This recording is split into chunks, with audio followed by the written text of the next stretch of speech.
A inicios de 1975, Robert Zemeckis y Bob Gale habían estado dando vueltas a la idea de hacer una película sobre viajes en el tiempo. Se plantearon la idea de que si ibas al pasado y cambiabas algo, el presente al que volverías sería tal y como se imaginaba en el futuro en el tiempo del que acababas de volver. Un día estos dos tipos se preguntaron por qué nunca lograron alcanzar el futuro que se les prometió.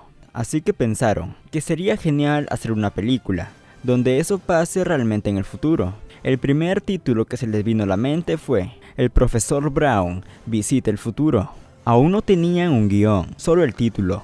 No tuvieron una historia hasta mucho tiempo después. La historia fue concebida en verano de 1980. Bob Gale tuvo la oportunidad de pasar por casa de sus padres y mientras veían el anuario del instituto de su progenitor, se detuvo a pensar si su padre y él habrían sido amigos si se hubieran conocido en el instituto. Gale compartió esa idea con Zemeckis y a este le pareció que era justo lo que habían estado buscando. No querían hacer una película que se centre solo en acontecimientos históricos. Querían hacer una historia de viajes en el tiempo, en la que el público no tuviera que saber nada de historia para poder disfrutarla.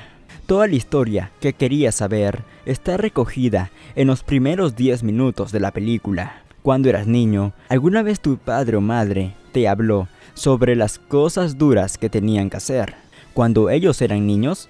Como caminar 20 kilómetros para llegar al colegio y hacer los deberes con una pala. ¿No sería realmente interesante volver atrás y comprobar si realmente tuvieron que cruzar esas tormentas de nieve? Después de pasar varias semanas haciendo un esquema básico del guión, Zemeckis y Gale se reunieron con el mandamás de Columbia Pictures.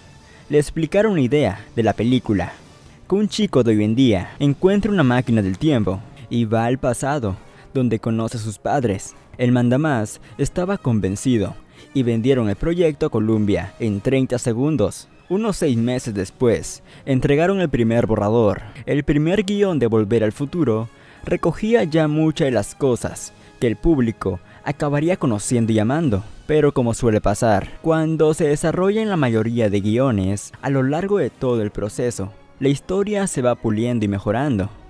En la primera versión, Marty McFly era un salvavidas y junto al profesor Brown pirateaban videos en el tercer piso de un cine abandonado para ganarse la vida. Marty era un espabilado, antisistema, un rebelde, todo lo contrario a su padre. Piratear videos era algo nuevo en 1981, ya que las películas se vendían a $70 en las tiendas. A Brown, estos ingresos extras le permitían financiar los experimentos y pagar los cuidados de Chen, su mono mascota, que tocaba el organillo.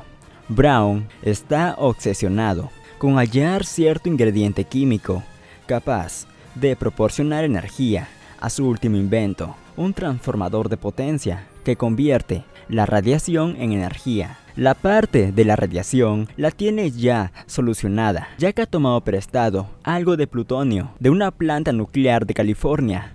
Pero es Marty quien descubre por casualidad el ingrediente crucial que Brown ha estado buscando, cuando vierte sin querer sobre el artilugio un poco de Coca-Cola. Después de que el profesor le revela la existencia de la máquina del tiempo a Marty y envía a Chen 2 minutos al futuro, a Marty se le ocurre la idea de volver al pasado con algunos resultados sobre las series mundiales y así ganar dinero fácil en el pasado con apuestas seguras. Brown se niega a hacer eso, así que mientras el científico ha estado distraído, Marty ajusta la máquina para que en vez de ir al futuro, vaya al pasado. En ese entonces, unos agentes de la Agencia de Regulación Nuclear que están buscando el plutonio robado irrumpen justo cuando están llevando a cabo el segundo experimento. Disparan contra el profesor y provocan que la máquina envíe a Marty a un pasado más remoto. Marty acaba varado en 1952 y consigue dar con el domicilio del profesor Brown. Pero al pasar junto al que en el futuro será el hogar de los McFly, se topa con su madre, Eileen, cuando tenía 17 años. Marty se desmaya por la culpa de la sobrecarga sensorial y será Brown quien lo despierte, después de que la madre de Eileen lo llame tras hallar el número del profesor en el bolsillo de Marty. Marty demuestra al profesor que realmente es un viajero en el tiempo, al revelarle cuál será la fuente de energía para hacer que el prototipo máquina del tiempo funcione. Sin embargo, en 1952 no cuentan con una fuente de radiación fácilmente accesible. No es hasta la mitad de la primera versión, cuando Marty se encuentra con las versiones jóvenes de su padre, George, y el matón Biff Tannen. En 1982, Biff es un guardia de seguridad en un club de country que le hace la vida imposible al pusilánime de George. Pronto, Marty seduce sin querer a Eileen y cambia el destino de sus padres. Después de que Brown le explica a Marty las consecuencias de sus actos, Marty debe dar con la manera de lograr que vuelvan a estar juntos. En este primer guión fue donde Zemeckis y Gallia crearon una de las secuencias más memorables de la película, la persecución en monopatín.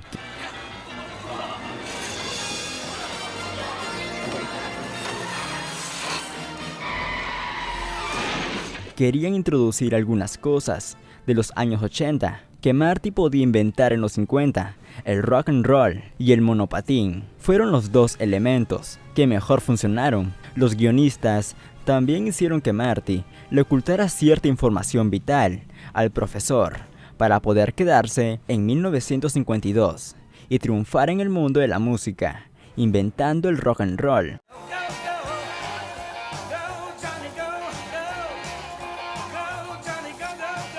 Aquí Marty se daría cuenta de que sus actos no solo pondrán en peligro su propia existencia, sino que afectarán negativamente a la gente que ama. En consecuencia, abandona sus planes de tener éxito en la música. Al igual que la versión definitiva, este guión incluye un plan de Marty para que George rescatara a Eileen, aunque en este borrador el primer beso se lo iban a dar en el baile Primavera en París del instituto. La aparición de Biff y George abatiéndole de un puñetazo también estaban incluidos en este borrador, así como que Marty toque Johnny B. Goode de Chuck Berry. El final de este borrador es el que más aleja del Volver al Futuro que los fans reconocen y aman. En este final se detalla un elaborado plan cuyo fin es controlar la radiación de una bomba atómica para poder activar la máquina del tiempo y devolver a Marty a 1982 mediante una cámara del tiempo construida en un frigorífico recubierto de plomo. Los dos se dirigen a unos campos de pruebas atómicas en Nevada, donde Marty tiene que evitar un ataque del ejército de los Estados Unidos para poder volver a casa. De vuelta en el presente, Marty sale del frigorífico que ha acabado enterrado en la arena del desierto, donde es recibido por Brown en su aeromóvil, una invención posible gracias a sus conocimientos de cómo usar la Coca-Cola como fuente de energía. Marty pronto se da cuenta de que su viaje al pasado ha tenido otras consecuencias. El gancho de izquierda que George empleó para derribar a Biff lo ha llevado a convertirse en el campeón mundial de boxeo de peso medio. Además, está felizmente casado con Eileen. Otros inventos del profesor Brown han pasado a formar parte de la vida de la gente en una sociedad que ahora se parece al futuro. Y como el rock and roll nunca fue inventado, ahora todo el mundo baila el mambo. Los jefes de Columbia Pictures leyeron el guión y querían algunos cambios. Chen pasó a ser un chimpancé y es quien sin querer vierte la gaseosa en el transformador de potencia. Biff Tannen ahora es un policía malo en la ciudad, quien le hace la vida imposible a Marty por vender copias piratas de las películas. La madre de Marty ahora se llama Mary Lynn. Marty tiene un hermano llamado Dave, también una novia llamada Susie, quien más tarde se llamaría Jennifer. Marty sigue siendo un músico, y cuando le niegan la posibilidad de participar con su grupo en el baile del instituto, afirma que sueña con tocar en ese baile, aunque solo sea una vez. Cuando llega a 1952, Marty impide que un joven Biff se sobrepase con una joven, de modo que esa muchacha logra escapar de sus garras. Esta resulta ser Mary Lynn, que se queda totalmente prendida de su salvador.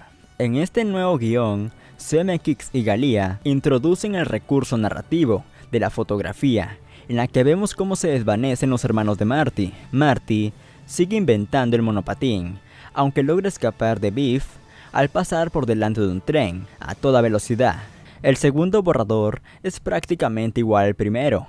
De aquí en adelante, de vuelta en el presente, Brown vuelve a llegar a tiempo para encontrarse con Marty en su aeromóvil. Una vez en casa, descubre que Biff Tannen ahora es un agente de la ley. A pesar de editar el guión, Columbia Pictures lo rechazó finalmente, por ser una historia muy blanda. Posiblemente le iría mejor en Disney. Así que Zemeckis y Galea fueron a presentar el guión a Disney, pero también lo rechazaron, ya que la historia de que una madre se enamore de su hijo no parece adecuada para una empresa familiar, hasta que finalmente su buen amigo Steven Spielberg se ofreció para producir la película. En Universal, Spielberg hizo algunas modificaciones al guión. Marty ya no podía ser un tipo que piratee videos. Coca-Cola ya no sería la fuente de energía para la máquina del tiempo. Brown ya no sería un profesor, sino un científico. La mascota pasaría de ser un chimpancé a un perro. El nombre de la madre de Marty sería Lorraine. La máquina del tiempo ahora es un vehículo DeLorean. Y todo pasaría a ser igual a la versión final de la película que vimos. El título de la película pasaría a ser Volver al futuro.